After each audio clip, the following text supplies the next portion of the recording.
In the axilla, as we already discussed in the clavipectoral fascia, that this was the clavipectoral fascia we saw, and we saw the pectoralis major and minor muscle. And while discussing the clavipectoral fascia, we got an idea about that what are the structures forming the anterior wall of the axilla. Now, this again is a sagittal section here. It's a sagittal section from the axilla, guys. Just for your a quick recap, here this was the clavicle there. The muscle over there in front is the pectoralis major. The muscle here is pectoralis minor, and you can see a subclavius muscle over there, and you can see subclavius and pectoralis minor muscle both are enclosed in the clavipectoral fascia, right? So that is the anterior wall in there. Posterior wall. Now this time we have to add to the posterior wall also. When you talk about the posterior wall of the axilla, that is about the posterior axillary fold. So obviously it will be regarding the muscles which are attached to the scapula. Posteriorly we got scapula here. So you can see that's a scapula. You can see the body of scapula here. A spine can also be seen. We can identify all the muscles in there, but let's go with the relevant one.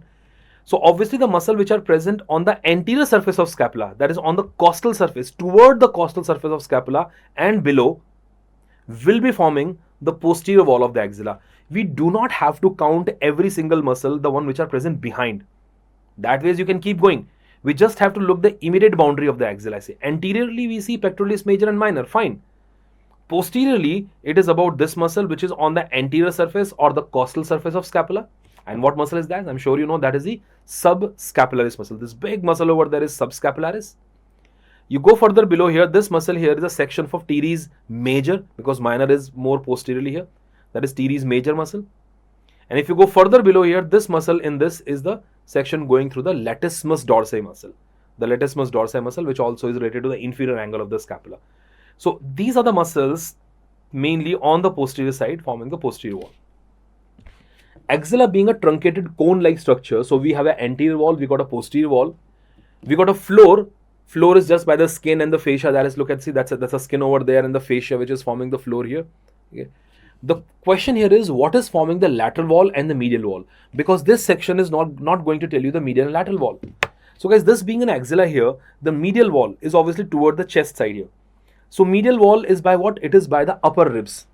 So you can see the upper 4 ribs over there, and obviously their intercostal muscles and also the serratus anterior muscle which is present around them.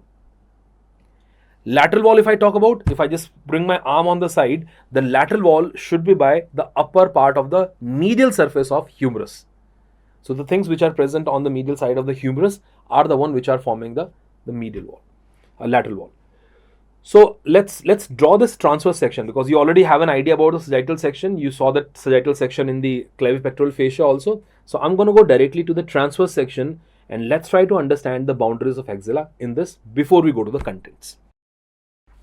So when you take a transverse section, just even before drawing that section, keep it in mind that obviously toward the medial side will be rib cage, toward the lateral side will be humerus. Anteriorly we just saw we have axillary fold, anterior axillary fold having pectoral muscle, and posteriorly we have the muscle like subscapularis, or the scapular muscles basically. So keeping that in mind, if I draw this transverse section, like let's say this here is the rib cage, that obviously is toward the medial side.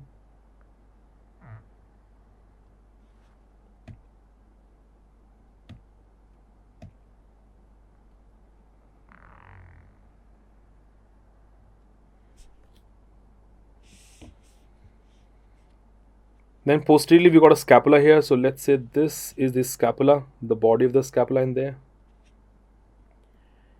Here we got the humerus, and I'm drawing the humerus in such a way that I can see this lesser tubercle and the greater tubercle, so that we can see a bicipital groove in between. That's a humerus, right? Okay, so even before we start marking these boundaries here, once again let's go with the orientation thing, that in this diagram, this in the transverse section, this is anterior, that's posterior, this is a medial side, and that's a lateral side. That's medial toward the rib cage, laterally humerus, posteriorly you can see the scapula, anteriorly we'll draw the muscles. Okay. Anteriorly, guys, we said anteriorly we got a muscle, pectoralis major muscle. Now pectoralis major muscle is attached to the lateral lip of the bicipital groove. This is the pectoralis major muscle coming from the rib cage, and then you can see it is attached to the lateral lip of bicipital groove. And the muscle which is present behind is pectoralis major muscle. I can I cannot draw the pectoralis minor muscle all the way to the humerus because the insertion of pectoralis minor is to the coracoid process, which is obviously not to be seen in this section. The coracoid process will be higher. So we have taken a section slightly below. I can see only a part of pectoralis minor coming like this, but I cannot see the insertion part. For the pectoralis major, I can see the insertion part also because it is attached to the lateral lip of the bicipital groove here. So these are the two which are forming the anterior boundary of the axilla. This one and this one. The one anterior, the larger one, that obviously is the pectoralis major. And the one behind that is pectoralis minor. The two things which are mainly forming what wall? They are forming the anterior wall of the axilla. I will suggest you to keep writing these boundaries separately if you are making notes. Anterior boundary, pectoralis major and minor. Medially, we said upper few ribs will be there. Their intercostal muscles, and the main muscle, that is serratus anterior muscle, which is like, we all know that serratus anterior muscle is taking origin from the upper 8 ribs. We have 8 digitation of the serratus anterior, and they are all originating from the upper 8 ribs. So you will see the serratus anterior muscle will be present in this manner, and I hope you know that serratus anterior muscle is inserted to the medial border of the scapula on the costal surface.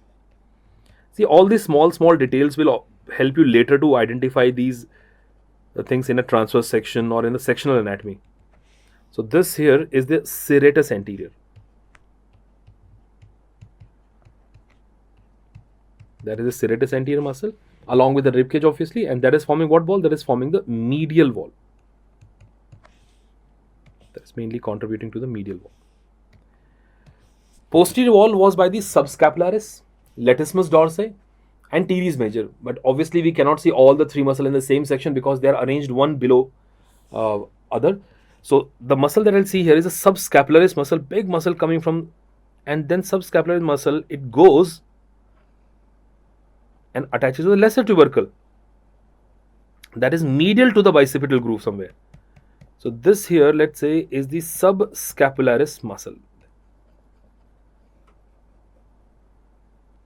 The posterior wall is by this muscle, that is subscapularis. And just for the sake of completion, let me write, and also, although cannot be seen in this picture, and also by what? And also by the teres major, which will be below that. We saw that in the earlier picture. Teres major and latissimus dorsi. They are also contributing to the posterior wall, but in the lower part. But we mainly have to focus on the subscapularis and the subscapularis, and they are all forming the posterior wall of the axilla.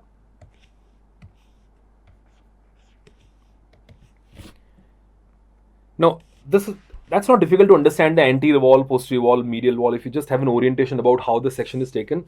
The only thing you have to understand here a bit is the lateral wall. Now, what about the lateral wall, guys? What you see, lateral wall is very narrow. You can see the anterior and the posterior wall, they're converging, and that's why the lateral wall is very narrow here. That's a very small lateral wall we have here. Now, what groove is that? That is a bicipital groove. Now, in the bicipital groove, we have a long head of biceps brachii. So the lateral wall is obviously by the humerus, more precisely we should say bicipital groove, along with what? What tendon? Tendon of long head of biceps brachii. And from this part, we also will have a coracobrachialis muscle going down.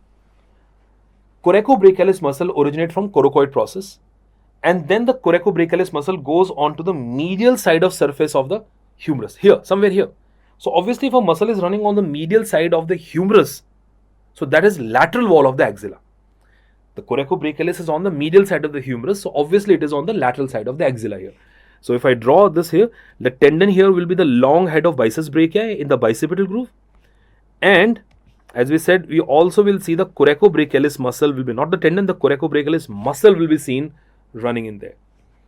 So in the lateral wall here, if I write all the contents at one place, we got bicipital groove. We got bicipital groove number 1. What is there in the bicipital groove, guys? We got this long head of biceps brachii. I'm writing BB.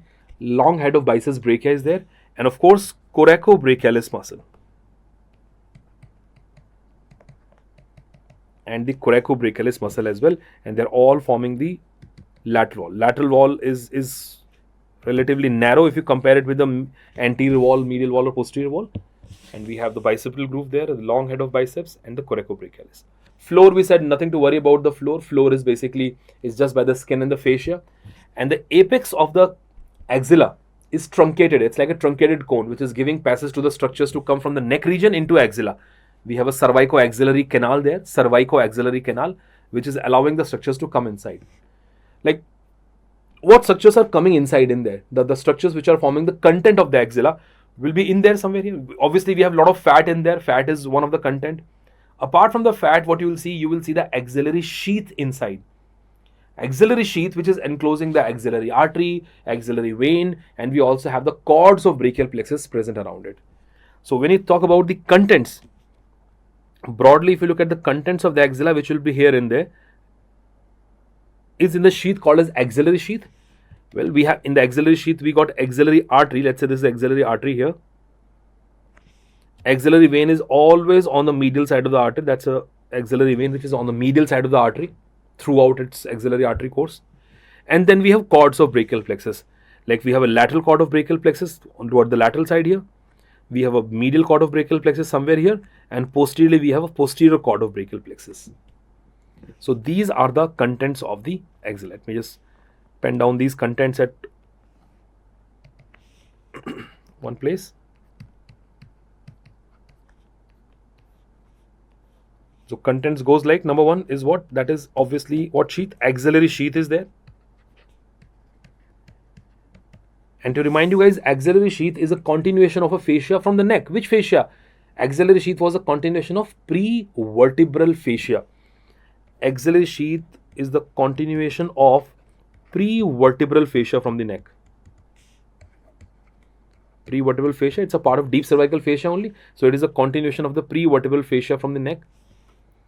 What we have in axillary sheath, we got the axillary vessels, artery and vein, both are there. As I told you, remember, vein is medial to the artery throughout its course. And then we have the cords of the brachial plexus. Cords of brachial plexus will be there. Yes, apart from that, what other contents will be there? The fat obviously is there in the axilla. And apart from that, we'll also be having axillary lymph nodes present. Not drawing in there, just it's quite obvious that these must be the contents of the axilla. We got an axillary sheath, we got contents in the axillary sheath is axillary vessels, the cords of the brachial plexus, and of course in the axilla the content has to be the fat, and the axillary lymph nodes are also in there. So that is about the contents of the axilla. Out of which axillary artery we have discussed in the blood vessel part already. You already have discussed that. And the other major content, that is the brachial plexus, we'll be discussing in the next segment.